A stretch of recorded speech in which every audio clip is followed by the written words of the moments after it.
While watching sa interview ni Mayor Isko Moreno, mapapaluha ka talaga dahil mararamdaman mo na merong gobyernong aaksyon, tutugon, masasandalan at merong kapanatagan. Hindi ata alam netong mga tulongges na to na naggulo kahapon sa rally. Hindi ka pwedeng gumawa ng kalokohan o katrantaduhan dito sa Maynila.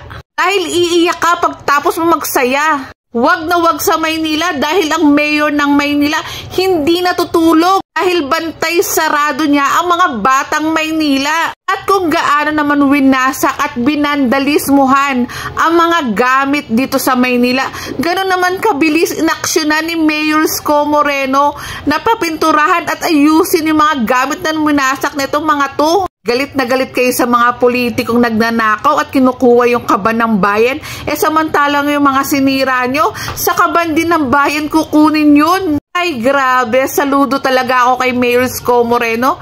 Hindi man lang niya inalintana ang mangyayaring kapahamakan sa pagbaba niya kahapon sa Mendiola. Pagkos, bilis kilos niyang inayos yung mga sinira netong mga nanggulo sa rally. Kaya ang swerte talaga ng mga batang Maynila, merong Mayor Isko Moreno. At sa mga kabataan dyan, sabi ni Dr. Jose Rizal, kayo ang pag-asa ng bayan. Umindig kayo sa tama, hindi yung ilalabas niyo yung galit niyo sa ibang paraan. Sa mga kabataang nanggulo at sinaktan ng ating mga kapulisan, hindi niyo nga alam kung ano talaga yung nararamdaman nila. Sa mga mahal nating kabataan dyan, patunayan niyo na kayo ang pag-asa ng bayan, hindi pa sakit ng bayan. At sa mga kabataan kahapon na naglabas ng kanilang saloobin ng maayos, saludo ako sa inyo.